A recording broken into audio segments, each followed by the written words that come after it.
Assalamualaikum warahmatullahi wabarakatuh. Bertemu kembali dengan saya, Ibu Siti Tienti Wahyuni Nasution, Magister Pemikiran Islam dalam bidang studi Sosiologi di SMA Islam An-Nizam, Medan. Apa kabar anak-anak? Semoga semua dalam keadaan sehat walafiat, tetap semangat belajar sosiologi. Karena sosiologi wonderful. Resolusi sosial dalam penyelesaian konflik sosial. Anak-anak ibu yang ibu sayangi, setiap manusia tentu pernah mengalami konflik, baik itu berat maupun ringan. Konflik dapat dilatar belakangi oleh banyak hal. Konflik dalam kehidupan manusia merupakan hal yang manusiawi, alami, dan berpotensi terjadi setiap kali. Konflik terjadi bila ada ketidaksepahaman atau pertentangan atas suatu objek yang sama, ataupun memiliki sasaran-sasaran yang berbeda atas suatu objek yang sama. Konflik terjadi ketika dua orang atau lebih menganggap bahwa kepentingan mereka tidak sesuai dengan kepentingan satu sama lain, mengungkapkan sikap bermusuhan, atau mengejar kepentingan-kepentingan mereka dengan mengambil tindakan yang menyakiti pihak lain. Pihak-pihak ini dapat berupa individu, kelompok kecil atau besar, dan negara. Konflik sangat susah untuk dipisahkan dari kehidupan masyarakat. Perselisihan yang sering kali terjadi adalah terdapatnya perbedaan kepentingan yang saling berlawanan. Yang terpenting dari suatu konflik adalah ditemukannya keluaran atau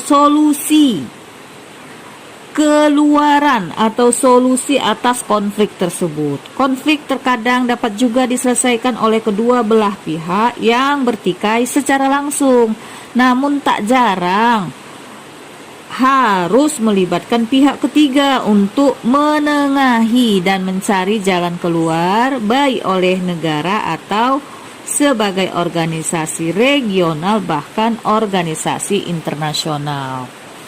Dalam setiap konflik selalu dicari jalan penyelesaiannya.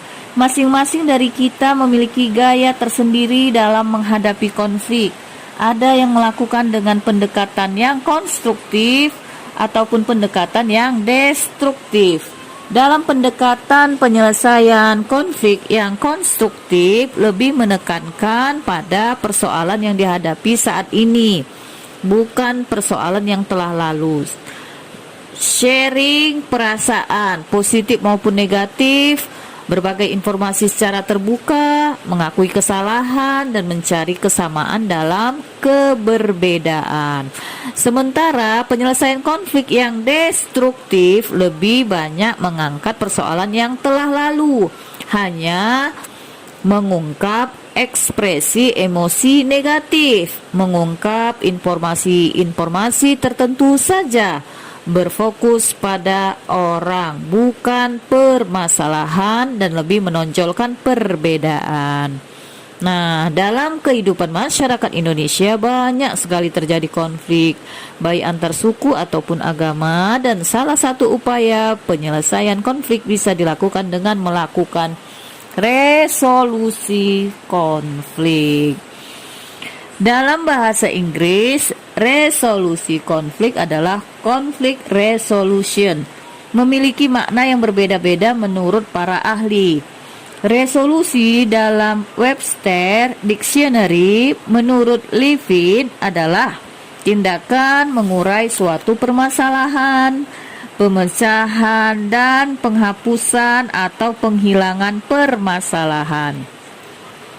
Weisman dalam Morton and Coleman mendefinisikan resolusi konflik sebagai sebuah tindakan pemecahan masalah bersama atau solve a problem together. Lain halnya dengan Simon Fisher dan kawan-kawan yang menjelaskan bahwa Resolusi konflik adalah usaha menangani sebab-sebab konflik dan berusaha membangun hubungan baru yang bisa tahan lama di antara kelompok-kelompok yang berseteru.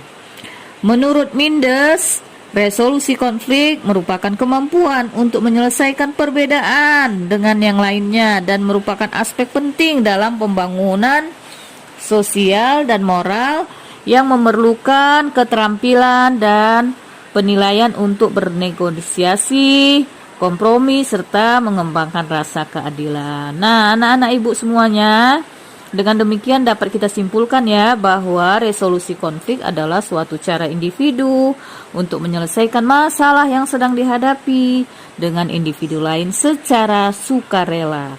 Resolusi konflik juga menyarankan penggunaan cara-cara yang lebih demokratis dan konstruktif.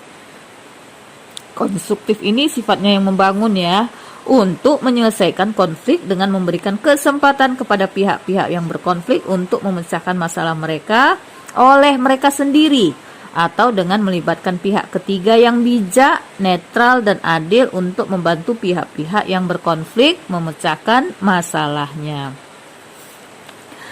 Bodin dan Crawford dalam Jones dan Mita merumuskan beberapa macam kemampuan yang sangat penting dalam menumbuhkan inisiatif resolusi konflik, antara lain sebagai berikut. A. Kemampuan orientasi dalam resolusi konflik meliputi pemahaman individu tentang konflik dan sikap yang menunjukkan anti kekerasan, kejujuran, keadilan, toleransi, serta harga diri. B. Kemampuan persepsi adalah suatu kemampuan seseorang untuk dapat memahami bahwa tiap individu dengan individu yang lainnya berbeda, mampu melihat situasi seperti orang lain melihatnya atau empati, dan menunda untuk menyalahkan atau memberi penilaian sepihak. C. Kemampuan emosi dalam resolusi konflik mencakup kemampuan untuk mengelola berbagai macam emosi, termasuk di dalamnya rasa marah, takut, frustasi, dan emosi negatif lainnya. Yang D. Kemampuan komunikasi dalam resolusi konflik meliputi kemampuan mendengarkan orang lain, memahami lawan bicara, berbicara dengan bahasa yang mudah dipahami, meresume atau menyusun ulang pernyataan yang bermuatan emosional ke dalam pernyataan yang netral atau kurang emosional. E. Kemampuan berpikir kreatif dalam resolusi konflik meliputi kemampuan memahami masalah untuk memecahkan masalah dengan berbagai macam alternatif jalan keluar. F. Kemampuan berpikir kritis